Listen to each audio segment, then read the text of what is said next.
One, the 176 kilometres engine. 1 litre में 176 kilometres mileage.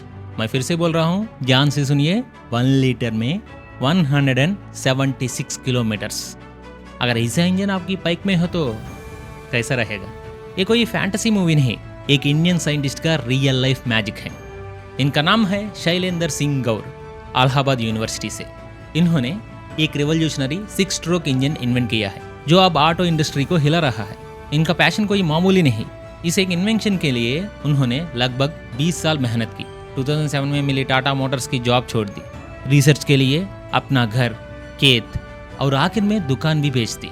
अपने rented house को ही एक लैबोरेटरी बना लिया। और इस मेहनत का रिजल्ट क्या है पता है? एक 100 सीसी टीवीएस बाइक पर जब ये नया इंजन टेस्ट किया गया तो उसने 1 लीटर पेट्रोल में 176 किलोमीटर्स का माइलेज दिया।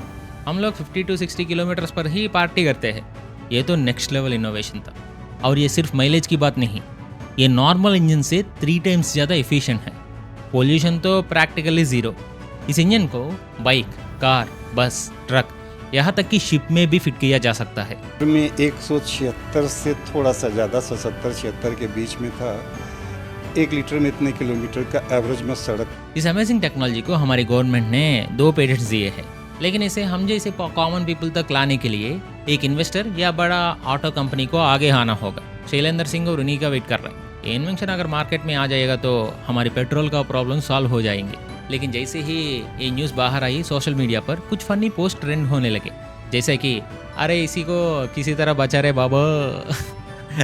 हंसी आता है ना, लेकिन इसके पीछे एक डार्क स्टोरी था। क्योंकि हिस्ट्री में ऐसे रेवोल्यूशनरी इन्वेंशन करने वाले कई लोगों का अंजाम बुरा हुआ है। हिस्ट्री से बस 3 एग्जाम्पल्स देता हूँ, आपको पूरा सीन समझ आ जाएगा। Number 1, Stanley mayor. इन्होंने 1990s में पानी से चलने वाली कार इन्वेंट की थी।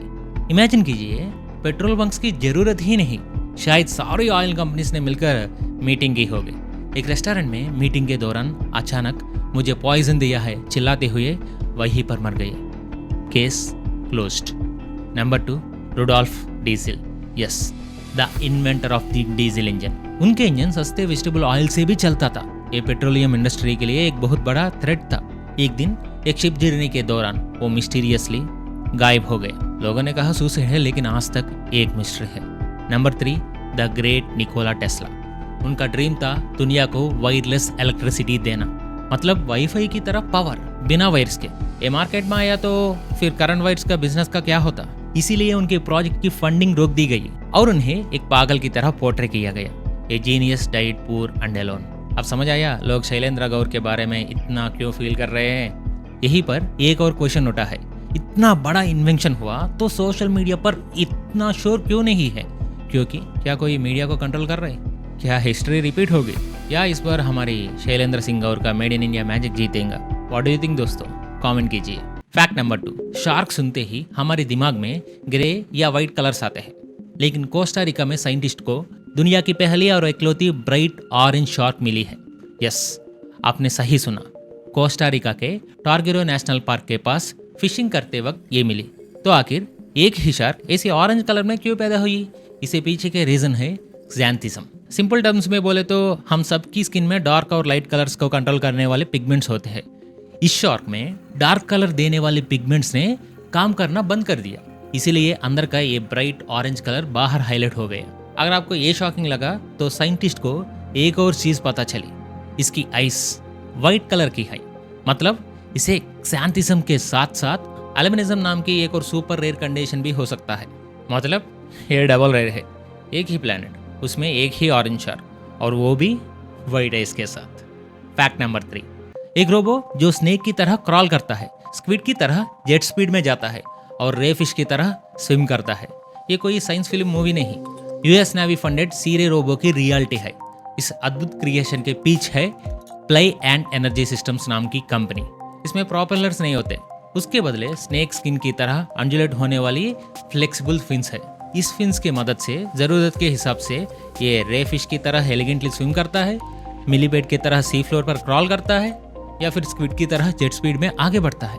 इसका सबसे बड़ा एडवांटेज ये है कि नॉर्मल सबमरीन्स की तरह ये सी वुड्स, फिशिंग नेट्स या सीटे से आने वाले ट्रैश में फंसता नहीं है। हेक्टार्स तक फैले किल फॉर्म्स में भी ये इजीली घूम सकता है। इस टेक्नोलॉजी से एनवायरनमेंट को बहुत फायदा हो सकता है। फॉर एग्जांपल अभी स्कैलप्स के लिए समुद्र की गहराइयों में बड़े बड़े आयरन नेट से स्क्रैप किया जाता है। इससे सी फ्लोर्स की सारी लाइफ तबाह हो जाती है।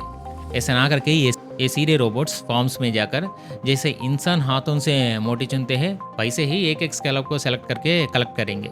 इकोसिस्टम को जीरो डैमेज। सब अच्छा है ना, लेकिन इसकी फंडिंग कहाँ से आ रहा है पता है? US navy and department of defence, क्योंकि इस रोबोट से कोई साउंड नहीं आता और इसकी विजिबिलिटी भी कम है। इसीलिए यूएस नेवी इस पर इन्वेस्ट कर रहा है। एनिमी टेरिटरी में बिना दिखे बिना सुनाई दिए जाकर एनिमी सबमरीन स्पाइन्स कहा है, ये साइलेंटली स्कैन करके इन्फॉर्मेशन पास करने के लिए एक परफेक्ट स्पाई है। और आखिर में असली ट्रम्प कार्ड ये है कि आपकी स्मार्टफोन्स और टीवी में यूज होने वाले रेयर अर्थ मेटल्स के लिए अब समुद्र को और बर्बाद करने की जरूरत नहीं। ये रोबोट वहाँ के एनवायरनमेंट को मिनिमल डैमेज के साथ उन मेटल्स को कलेक्ट कर सकता है। टेक्नोलॉजी अच्छी या बुरी या फिर ये उसे यूज करने वाले पर डिपेंड करता है, लेकिन वो अमेरिका के हैंड में है ना, so I have some doubts. Fact number 4, Titanic. ये नाम सुनते ही हमें क्या याद आता है? दुनिया के सबसे बड़ी सबसे luxurious ship, the unsinkable ship.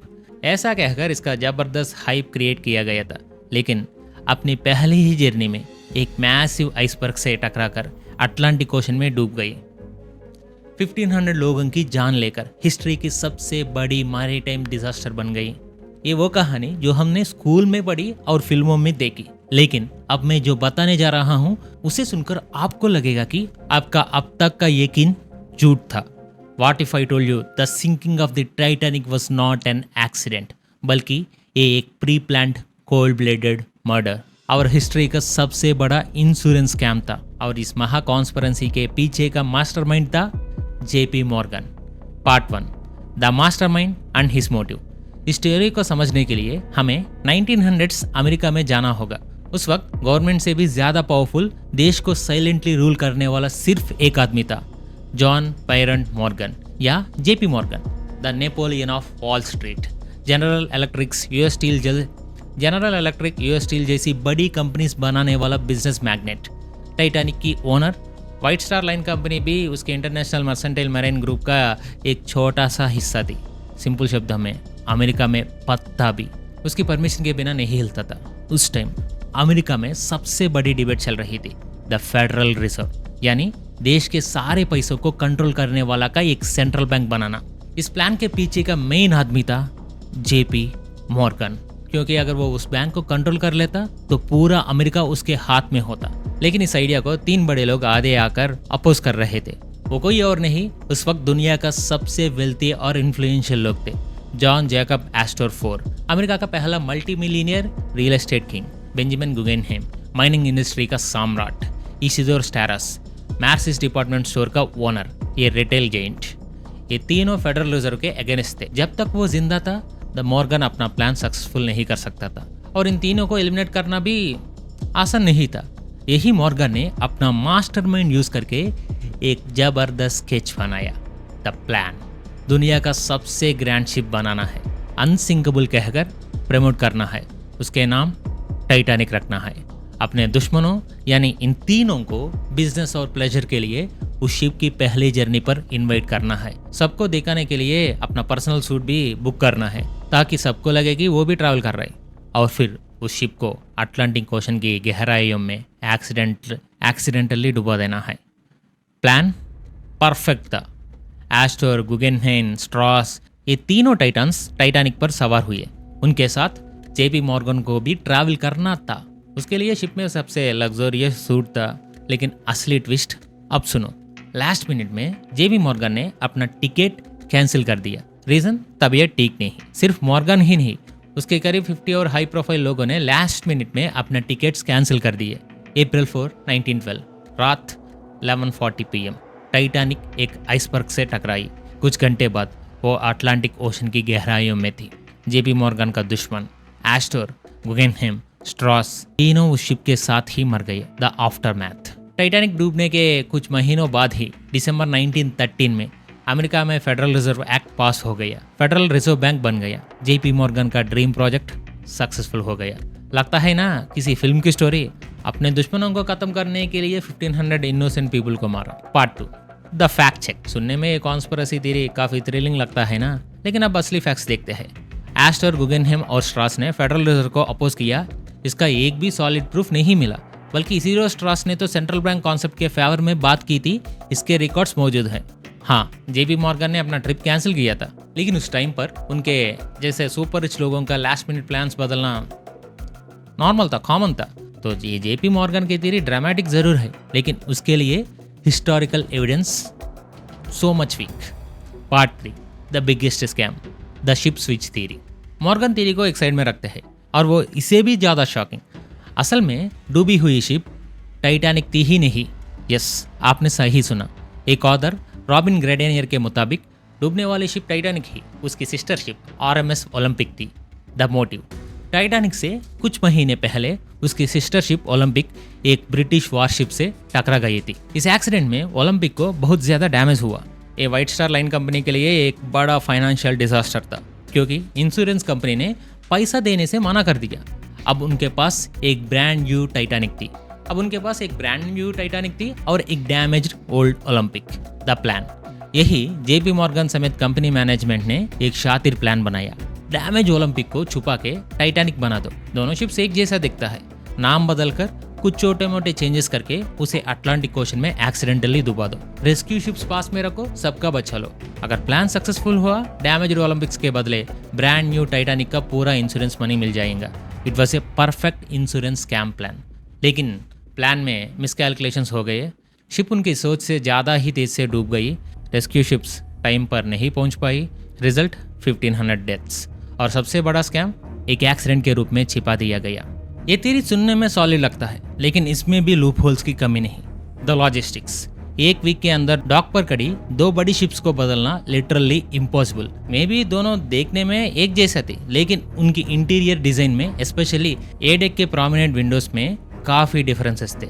जहाँ थाउजेंड्स ऑफ वर्कर्स काम करते हो, वहाँ इतना बड़ा सीक्रेट छुपाना next to impossible. The financials, maritime historians के अकॉर्डिंग एक शिप को डिकेड्स तक चलने से मिलने वाले प्रॉफिट के सामने एक बार मिलने वाले इंश्योरेंस मनी कुछ भी नहीं। सिर्फ एक इंश्योरेंस क्लेम के लिए इतना वैल्यूबल एसेट को बर्बाद करना एक टेरिबल बिजनेस डिसीजन था। Conclusion, why we love conspiracies. तो ये JP Morgan theory, ship switch theory, इतनी सारी थ्योरीज क्यों हैं? क्योंकि इंसानी घमंड, लापरवाही और हमने जो बनाया वो डूब नहीं सकता वाले ओवर कॉन्फिडेंस की वजह से 1500 लोग मारे गए। इस सिंपल ट्रैजिक ट्रूथ को एक्सेप्ट करने से ज़्यादा ये सोचना कि इसके पीछे एक बड़े साजिश और एक मास्टरमाइंड था, हमने ज़्यादा थ्रिलिंग फील करता है। तो आप क्या मानते हैं, ये एक सिंपल ट्रैजिक एक्सीडेंट था या हिस्ट्री का सबसे बड़ा स्कैम? आपके थॉट्स कमेंट कीजिए।